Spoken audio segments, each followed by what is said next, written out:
ओम श्री परमात्मने नमः। ओम श्री गुरुभ्यो नमः। ओम श्री ऋषिभ्यो नमः। ओम सहनाववतु सहनौ भुनक्तु सह वीर्यं करवावहै तेजस्विनावधीतमस्तु मा विद्विषावहै। ॐ शांति शांति शांति। सर्वेभ्यो नमः। देववाणी संस्कृतं यूट्यूब चलदृश्यं प्रति भवतां भवतीनां च हार्दं स्वागतम्। मित्रों, अष्टाध्यायी भाष्य प्रथमावृत्ति पाणिनीय प्राचीन व्याकरणम् प्रथमोऽध्यायः प्रथमः पादः कक्षा संख्या 16वीं कक्षा को आज पढ़ेंगे। ठीक है, चलिएगा। अधिक जानकारी के लिए व्हाट्सएप नंबरों पर संपर्क कर लीजिएगा। तो मित्रों, वृद्धिरादैच, ठीक है,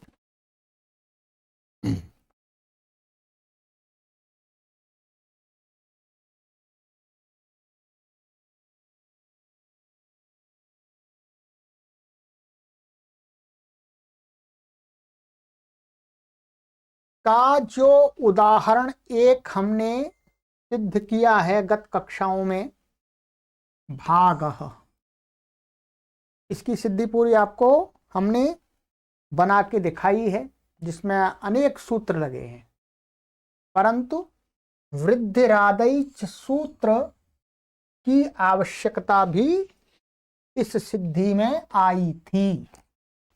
इसलिए यह वृद्धिरादैच का भी उदाहरण है और अन्य सूत्रों का भी उदाहरण है। जो जो सूत्र लगे हैं सब इसमें घटा सकते हैं।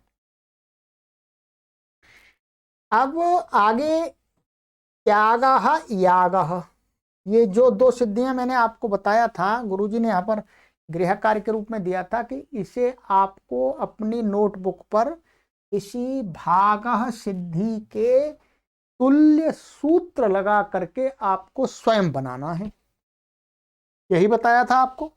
ठीक है,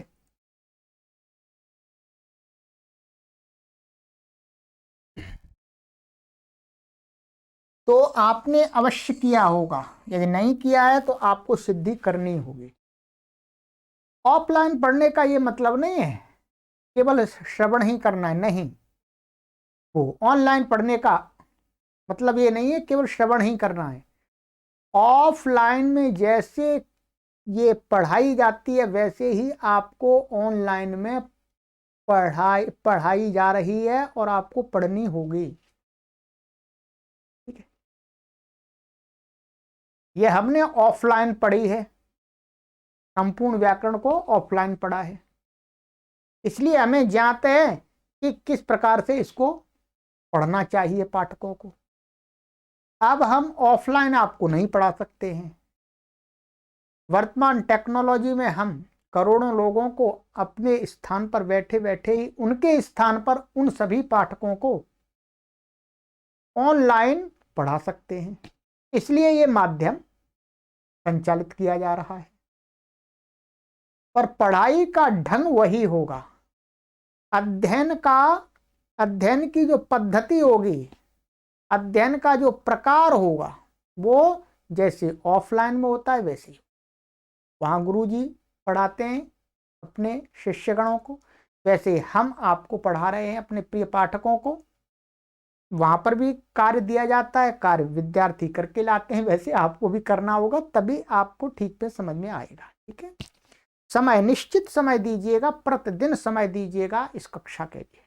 ठीक है, ये आपके ऊपर इतना अच्छा है कि आप इस कक्षा को कभी भी पढ़ सकते हैं ऑनलाइन। तो ये आपने किया होगा, नहीं किया है तो आप इसको अवश्य करना ही आपको पड़ेगा। ठीक है, अब क्या करेंगे, यहां गुरुजी ने इसके अंत में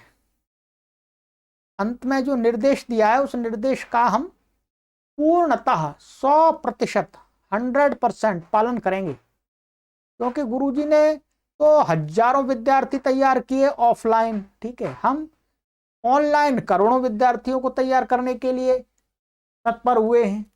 ऑनलाइन में हम करोड़ों को पढ़ा सकते हैं, कोई परेशानी नहीं है, परंतु प्रक्रिया और निर्देश वही होंगे जो गुरुजी के द्वारा दिए गए हैं। ठीक है, उसमें मैं कोई परिवर्तन नहीं कर सकता।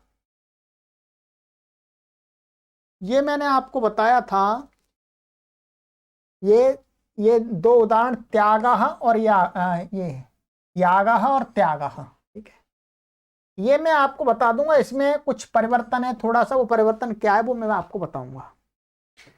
अब यहां पर गुरुजी ने विशेष में दिया है, सिद्धि समझने के पश्चात ऊपरी निर्दिष्ट सूत्र प्रयोजन पुनः समझना चाहिए ताकि बुद्धि में दृढ़ हो जावे। क्या सिद्धि, ये प्रथम सिद्धि है, इसलिए गुरुजी कह रहे हैं जब सिद्धि आपको ऊपर जो सूत्र सभी लगा दिए, सिद्धि आपने कर ली, फिर दोबारा जो सूत्र इसमें आए हैं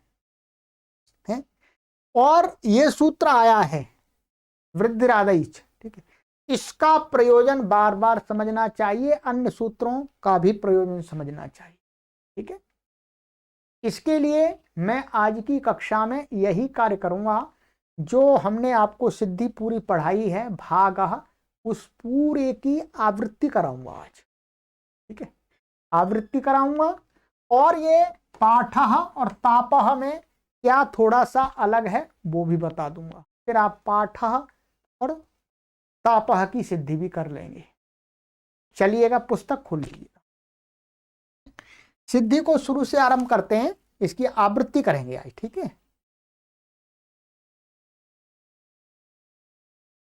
ये देखिए,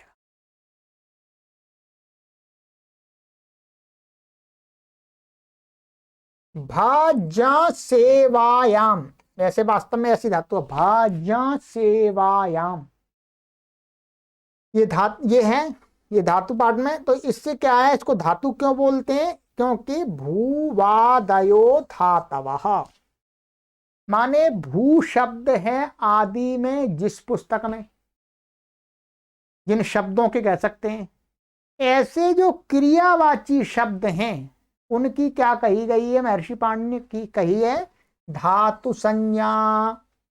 तो भू से लेकर चुरादी गण के अंत तक जो धातु पाठ में पढ़े क्रियावाची शब्द हैं उनकी धातु संज्ञा होती है।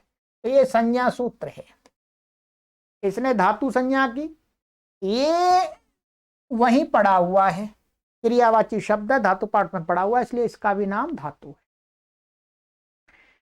और महर्षि पाणिनि के 5 उपदेश हैं, अष्टाध्यायी, धातु पाठ, उणादि कोश, लिंगानुशासन और गणपाठ, 5 उपदेश हैं। तो आगे कह रहे हैं कि सो भज धातु संज्ञक हुआ, मान भज धातु का, भज का नाम धातु हुआ। इसके आगे उपदेशे जनुनासिक इत, ते उपदेश में जो अनुनासिक अच उसकी अर्थात ज, ए ऐसा है जन के आ की इत संज्ञा हो गई। ये भी क्या है, ये भी संज्ञा सूत्र है। उपदेश जनुनासिक से उपदेश में अष्टाध्यायी, धातु पाठ, गण पाठ, लिंगानुशासन और उणादि कोश, इनमें कहीं पर भी जिस अच को अनुनासिक पढ़ाया महर्षि पाणिनि ने उसकी क्या हो जाती है, इत संज्ञा। अच्छा, फिर प्रश्न आता है छात्र के मन में, अनुनासिक क्या होता है? तो अनुनासिक बताने के लिए भी महर्षि पाणिनि जी ने सूत्र दिया था, मुख नासिका वचनोनुनासिका। मुख और नासिका से बोले जाने वाले जो आ की क्या हो गई, अनुनासिक संज्ञा हो गई। अब आ की इत संज्ञा होने से, माने अभी अनुनासिक भी मालूम पड़ गया अनुनासिक है, और इससे इत संज्ञा हो गई, उपदेश है अनुनासिक इत से, तो इसकी इत संज्ञा हो गई, इसका नाम रख दिया इत। अब इत नाम रखने का लाभ क्या है? तो गुरु जी बता रहे हैं, महर्षि पाणिनि जी कहते हैं, तस्य लोपः, अर्थात तस्य इत संज्ञकस्य लोपः भवति। अर्थात जिसका नाम भी इत संज्ञित रखा है, उसका क्या हो जाता है, लोप हो जाता है। अब पाठक के मन में आता है कि लोप क्या होता है व्याकरण के अंदर, तो महर्षि पाणिनि जी ने उसके लिए भी सूत्र बना दिया है, आदर्शनम लोपः। क्या बना दिया, आदर्शनम लोपः। तो महर्षि पाणिनि जी कहते हैं कि मेरे शास्त्र के अंदर लोप अर्थात आदर्शनम, माने आदर्शन का न दिखाई देना, न सुनाई पड़ना की लोप संज्ञा कही है। अर्थात लोप कहा तो मानो उसको श्रवण नहीं करना है, वो उसको उच्चारण नहीं करना, उसको सुनाना नहीं है, उसको लिखना नहीं है, यही लोप है। तो क्या हो गई इसकी, हट गया। हट गया तो अब क्या बचा जी, अब आपका बचा भाज, ऐसा बच गया, देखो हट गया। जो ये था ये तो अर्थ निर्देश है, इससे कोई लेना देना नहीं, ये तो अर्थ निर्देश है, सेवा अर्थ में है, इसलिए ठीक है। इसलिए इसका अर्थ क्या है, भाजन करना या सेवन करना, ठीक है। अब आ जाइएगा, अब ये भज, इसकी धातु संज्ञा तो हमने कर दी थी, हुआ दयो धातुभः से। अब इसके आगे कार्य कहते हैं धातो हो, तीसरे अध्याय के प्रथम पाद का 91वां सूत्र है, 91st सूत्र। तो धातो हो मान ये कहता है जिसकी धातु है, तो धातो हो इस अधिकार है, ये अधिकार सूत्र है। अब इसी अधिकार में भावे, एक भावे सूत्र है, तीसरे अध्याय के तीसरे पाद का 18वां, और भावे, और फिर पीछे आ रहे इससे घई प्रत्यय होता है, घई घई होता है, और प्रत्यय परश्च, जो भावे से घई होता है, घई उसका नाम क्या रखता है, प्रत्यय, सूत्र का नाम रखता है, ये प्रत्यय है, ठीक है। हर किसी को प्रत्यय नहीं कहा गया, जिसका नाम इस सूत्र से रखा जाता प्रत्यय। और वो प्रत्यय कहां पर होता है, कहते हैं जिससे कहा जाता है उसके परश्च परे होता है, ये समझा दिया था आपको मैंने। तो अब इसका इनसे क्या हुआ, भाव अर्थ में। भाव क्या होता है, भाव आपको बताया था, धातु का जो अर्थ है, धातु का जो अर्थ है उसी को यहां पर व्याकरण में भावः कहा है। वो वस्तुओं का भाव नहीं है, भावः, धात्वर्थः भावः, ऐसा बोलते हैं, धात्वर्थः भावः। धातु का अर्थ ही भाव होता है। इस धातु का अर्थ क्या है, भज, सेवायाम, सेवा करना, भजन करना। तो इस धातु के अर्थ को कहने के लिए घई प्रत्यय हो गया, घई प्रत्यय परे हो गया भज से, तो कहां हो गया जी, भज घई, ऐसा हो गया जी, ठीक है जी। चलिए आगे चलते हैं। और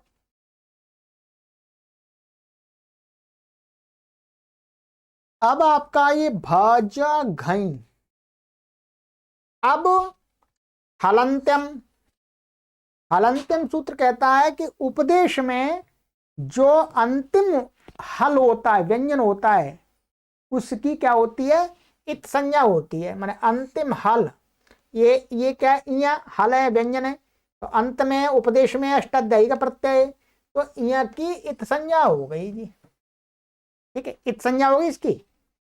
और तथा ला शक्व तद्धिते, माने तद्धित प्रत्ययों से भिन्न, तद्धित प्रत्यय आगे पढ़ेंगे चौथे अध्याय में, 5वें अध्याय में, उनको छोड़ करके यदि प्रत्यय के आदि में ल है या श है या क वर्ग का कोई वर्ण है, क ख ग घ ङ, इनमें से, तो उसकी क्या हो जाती है, इत संज्ञा हो जाती है। तो इसकी भी इत संज्ञा हो गई है। क्या है, घा की भी क्या हो गई, इत संज्ञा हो गई। अब कहते हैं जिनकी इत संज्ञा होती है प्रत्यय के आदि घा की इत संज्ञा होकर, जिनकी इत संज्ञा होती है उनका क्या होता है, तस्य लोप। इसकी भी इत संज्ञा हुई है तो तस्य लोप, इसका भी लोप हो जाएगा। लोप क्या होता है, आदर्शनम लोप, हट जाता है यहां से। ऐसे ही घा की भी इत संज्ञा हुई है, तस्य लोप, दो दोबारा लगा लेंगे, आदर्शनम लोप, ये हट गया, ए भी हट गया। तो या और घा का लोप हो गया, माने आदर्शन हो गया, अश्रवण हो गया, अनुच्चारण हो गया। घा या का उच्चारण नहीं करना। अब इसके आगे चलते हैं। चलो, अब हमारे पास में क्या स्थिति बन गई है, अब हमारी स्थिति बन गई है भाज्य अ, ऐसा बन गया। अब यहां पर हमें गुरुजी बताते हैं कि अब यहां पर क्या करना है, भागा बनाने के लिए हमें क्या करना पड़ेगा, यस्मात् प्रत्यय विधिस्तदादि प्रत्ययंगम से भज की अंग संज्ञा हुई, क्योंकि जिससे प्रत्यय का विधान करें उस प्रत्यय के परे रहने पर उससे पहले पहले जितना भाग है उसकी अंग संज्ञा होती है। बिल्कुल सरल भाषा में लिखा है गुरुजी ने। यह सूत्र क्या करता है, यस्मात् प्रत्यय विधि, जिससे प्रत्यय किया गया। यहां पर क्या है, ये अ घई का अ जो प्रत्यय है, प्रत्यय किससे किया गया था, भज से। ठीक है, भज से।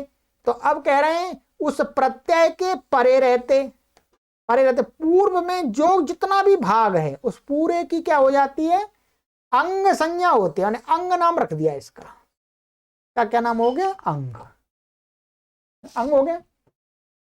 अब अंग संज्ञा का प्रयोजन कहते हैं अंगस्य, 6-4-1 छठवें अध्याय के चौथे पाद का प्रथम सूत्र है। अब इसको कुछ कार्य करना हो तो अंगस्य, अंग ये अधिकार सूत्र है, तो इसके अधिकार में कार्य होगा। पहले अंग नाम रखा जाएगा फिर कोई कार्य होगा, अर्थात जिसका अंग नाम है उसी को इसके अधिकार में कहे हुए कार्य होंगे। अब देखिएगा, अब हमारे सामने है अंगस्य। इस अंगाधिकार में वर्तमान एक सूत्र है आता उपाधायाः, 7वें अध्याय के दूसरे पाद का 116वां सूत्र है। ठीक है जी, आता उपधायाः के सूत्र से अंग की उपधा आकार को वृद्धि प्राप्त हुई। ये सूत्र कहता है अत उपधायाः कि जो अंग है, जिसका नाम अंग है, यहां पर अंग क्या है, भ ज और अ, तो इसकी क्या है, अंग संज्ञा भज की, इसके परे रहते। अब ये कहता है अंग की उपधा, अंग की उपधा। वो उपधा क्या होती है, उपधा को जानना पड़ेगा पहले तो। अंग की उपधा, और वो उपधा क्या होना चाहिए, ह्रस्व आकार। तो ठीक है, पहले उपधा को जानना पड़ेगा हमें, उपधा क्या होती है।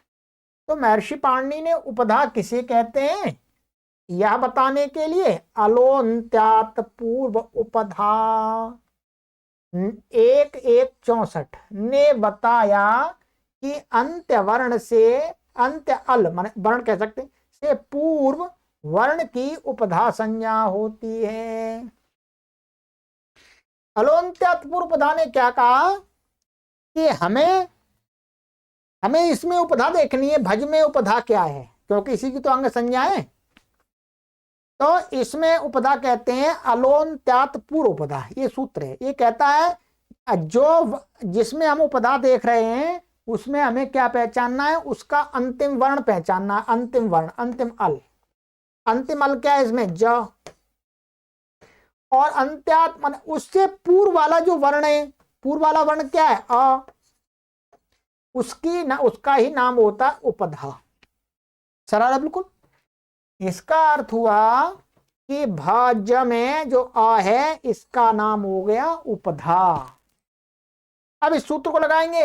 ये कहता है उपधा में वर्तमान ह्रस्व आकार, तो उपधा में वर्तमान ह्रस्व आकार है, तो इसको वृद्धि हो जाएगी। अब क्या हो जाएगी, वृद्धि।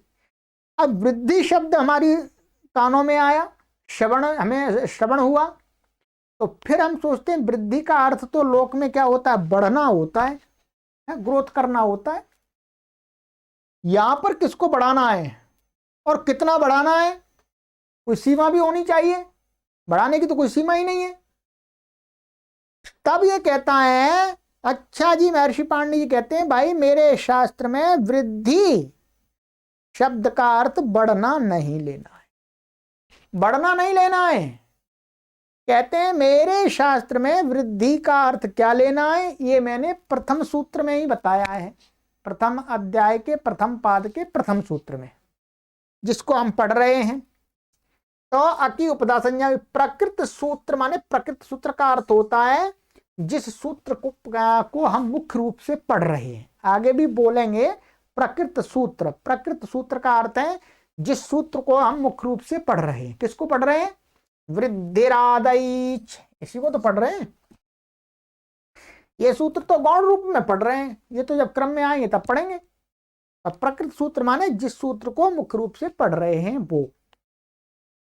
तो इस प्रकृत सूत्र ने बताया कि भाई वृद्धि का नाम है, वृद्धि नाम रखा गया है आ, आई, औ, तीनों वर्णों की वृद्धि संज्ञा की है। तीन वर्णों की क्या हो गई, वृद्धि संज्ञा। चलिएगा, ये वृद्धि संज्ञा भी करा दी हमने आपको। अब हमें जो ये भज है, यहां पर जो अ है इसको वृद्धि करनी है तो तीन प्राप्त होने लगेगी। तीनों हो जाए क्या, न्याय तो यही है, तीनों हो जाए। तीनों हो जाएंगे तो शब्द बनेगा ही नहीं भागा।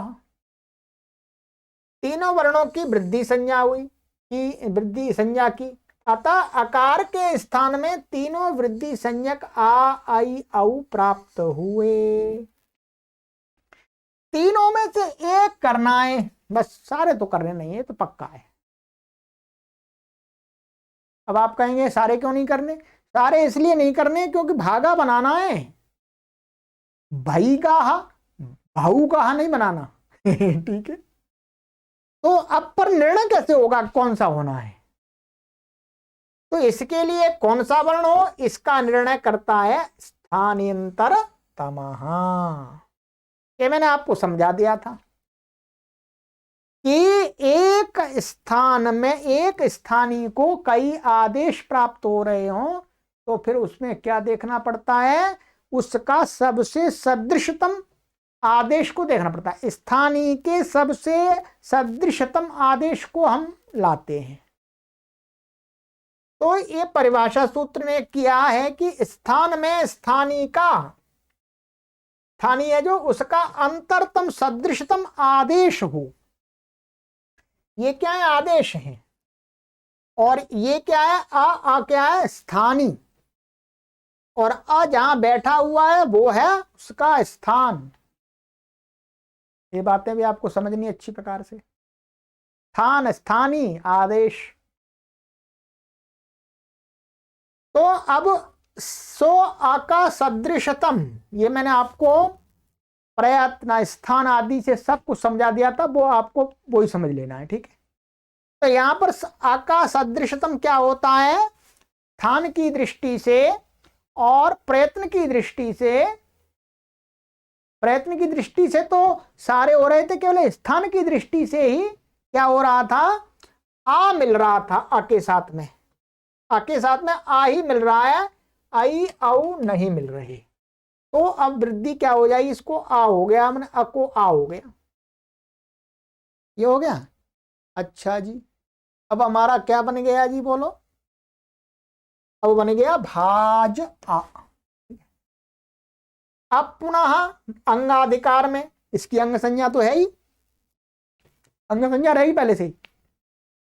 अंग के अधिकार में वर्तमान चजोह कु घृण्यतोह, ये सूत्र है 7-3-52। इससे ये क्या करता है, इसे घित माने घा इत संज्ञा वाले अप्रत्यय माने घित प्रत्यय है, क्योंकि इसके घा की इत संज्ञा हुई थी। घित प्रत्यय के आकार के परे रहते ये जो जकार है, जकार को कवर्ग आदेश हो प्राप्त हुआ। क्या हुआ जी, कवर्ग आदेश, माने चकार और जकार को घित और इणित प्रत्यय के परे रहते कवर्ग आदेश हो जाता है। कवर्ग में 5 अक्षर का खा गा घा गा, तो ये जाए ज को 5 प्राप्त हुए, का खा गा घा गा। अब कौन सा हो जी, करना एक ही है।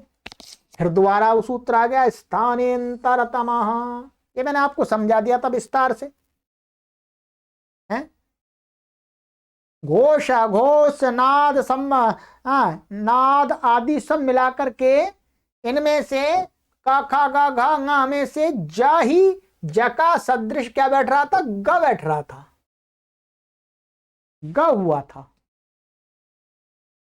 है ग हुआ था। तो ग यहां पर तीसरा हो गया, ज को ग हो गया, तो भाग अभाग ऐसा बन गया जी।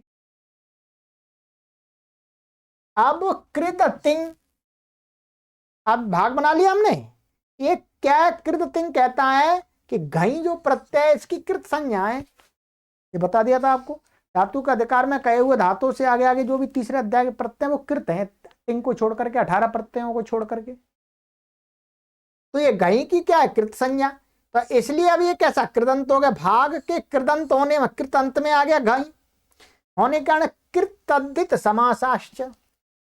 ये कहता है कृत प्रत्यांत शब्दों की, तद्धित प्रत्यांतों की और समस्त पद की एक संज्ञा होती है, प्रातिपदिक संज्ञा हुई।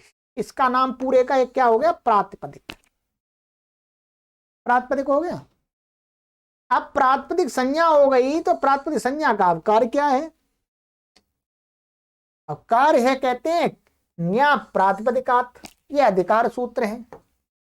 न्या प्रातिपदिक और आप और प्रातिपदिकात यहां लिखा हुआ, तो प्रातिपदिक लेना है।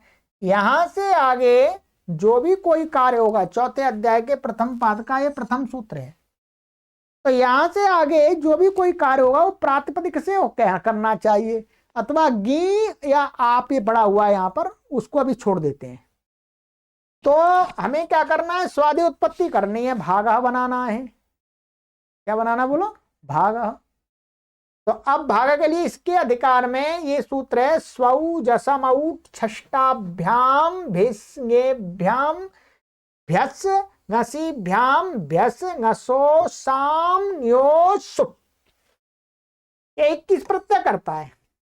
प्रत्यय इसको क्यों बोलते हैं, क्योंकि इसमें प्रत्यय की अनुवृत्ति आ रही है, अधिकार चल रहा है। प्रत्यय अपरश्च, वो कहां पर होंगे, ये प्रत्यय 21 परे होंगे।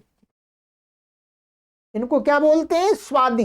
ये मैंने आपको बता दिया था, इनको स्वादी प्रत्यय बोलते हैं, स्वादी प्रत्यय, क्योंकि इनके आदि में सु है यहां पर। तो 21 प्रत्यय है स्वादी। प्रातिपदिक से 21 प्रत्यय परे प्राप्त हुए, माने जो प्रत्यय होते हैं परे होते हैं।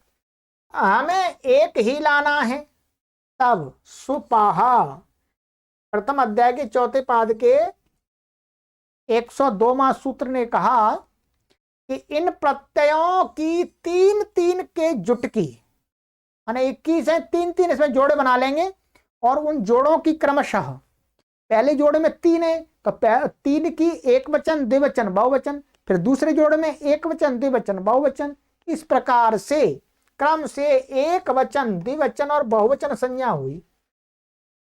इन सु औ जस की क्या हो गई, एक वचन दो वचन बहुवचन, ये समझाया अच्छी प्रकार से आपको। तो इससे हुई एक वचन द्विवचन संज्ञा बहुवचन। अब क्या है, विभक्तिश्च, वहीं आगे विभक्ति सूत्र है, वो कहता है इस सब से 103वां सूत्र है, इस सब 21 प्रत्ययों की विभक्ति संज्ञा हुई। माने 3-3 के जोड़े बना बना करके विभक्ति विभक्ति विभक्ति, सु औ जस विभक्ति, अम औट शस विभक्ति, ताभ्याम भिस विभक्ति, तीन तीन की विभक्ति व्यक्ति संज्ञा कर दी। तो कहते हैं सब 21 प्रत्ययों के तीन तीन जोड़े बनाकर विभक्ति संज्ञा हुई।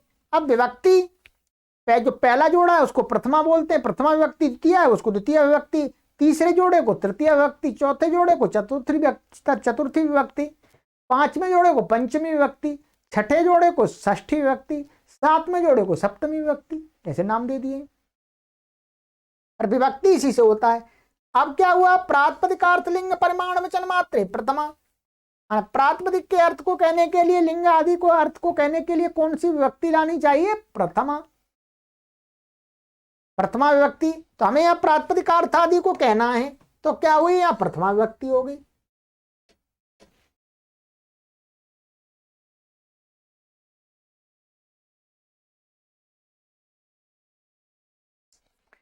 ये प्रथमा विभक्ति हो गई। अब प्रथमा विभक्ति में तीन प्रत्यय सु औजस एक वचन द्विवचन बहुवचन। प्रथमा विभक्ति के एक वचन द्विवचन बहुवचन संज्ञक तीन प्रत्यय प्राप्त हुए। अब 18 हट गए, 3 बच गए हमारे पास में, शेष 18 हट गए। द्वे कयोर द्विवचन ही कवचने, ये क्या है, प्रथम अध्याय के चौथे पाद का 22वां सूत्र है। इसलिए यह कहता है कि एक वचन की विवक्षा कहने में एक वचन का प्रत्यय हो। ये वास्तव में ये कहता है दो को कहना है तो द्विवचन वाला प्रत्यय, और एक को कहना है तो एक वचन, तो हमें एक को कहना है, इसलिए एक वचन संज्ञा जिसकी है वो प्रत्यय होगा। तो एक वचन संज्ञा किसकी थी, सुप्रत्यय की, उसमें स्वादि में, तो भाग से परे एक वचन का प्रत्यय सु आ गया, ये बता दिया था, ये अनुनासिक है। शेष जो आउ और जस थे वो हट गए, हट गए। चलिएगा, अब यहां तक आ गए, अंत में आ ही गए जी।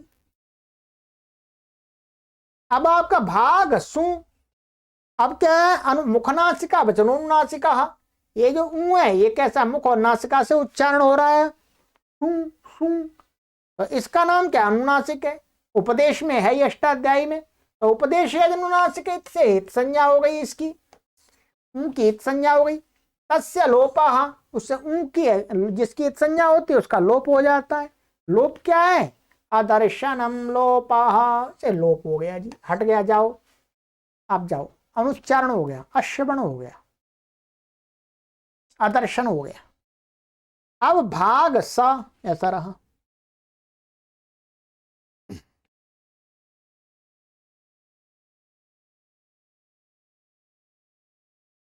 अब यहां पर क्या है, भाग स। अब यहां पर सुप तिगंतम पदम, सुप माने 21 प्रत्यय, सु औ जसादि, तिंग आपको बताया था, आगे चल के पढ़ेंगे, 18 प्रत्यय।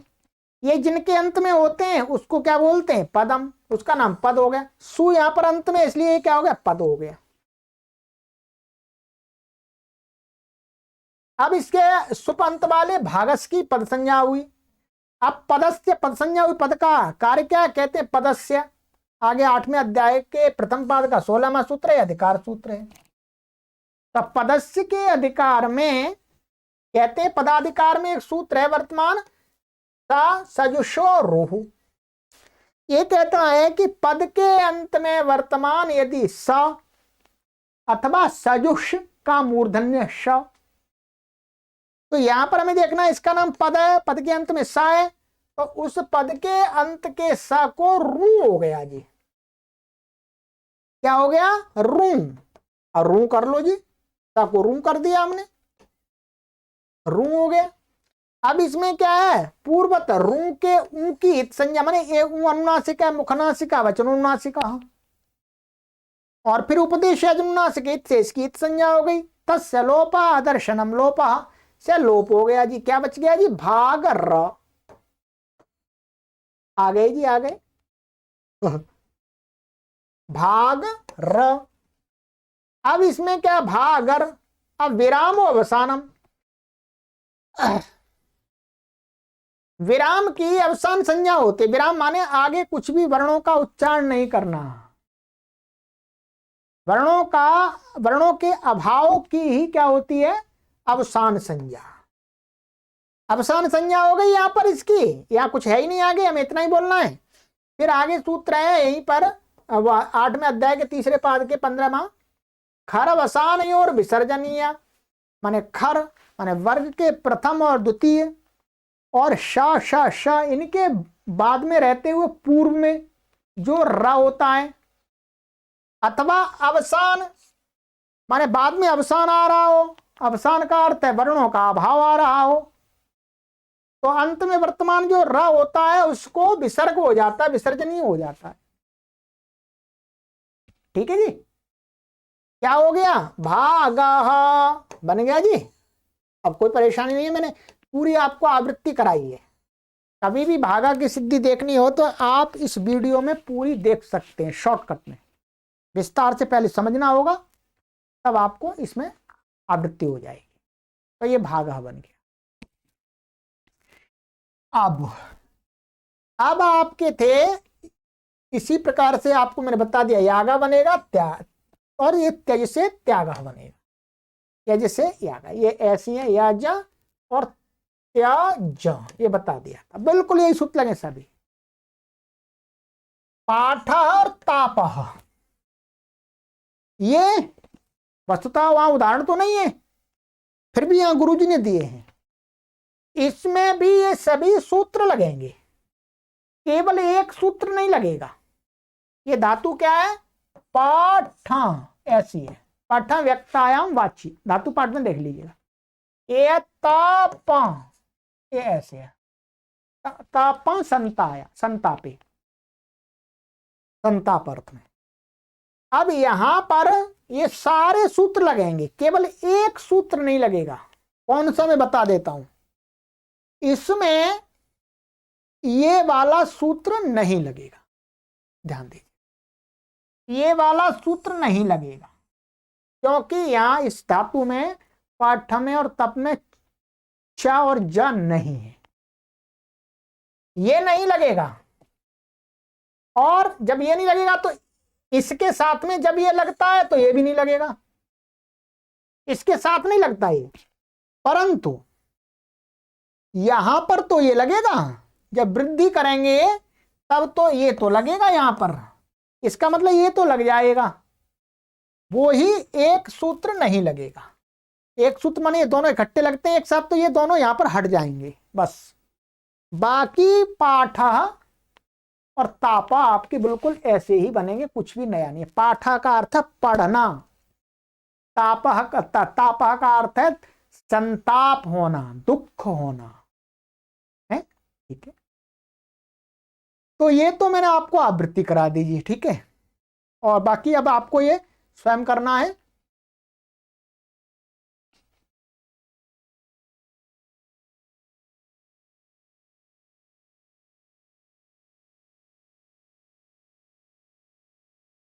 अब हमारा सूत्र का अगला उदाहरण आएगा नायकः, चायकः, पावकः, स्तावकः, कारकः, हारकः, पाठका, पाचका, तो ये वाला आएगा नायकः।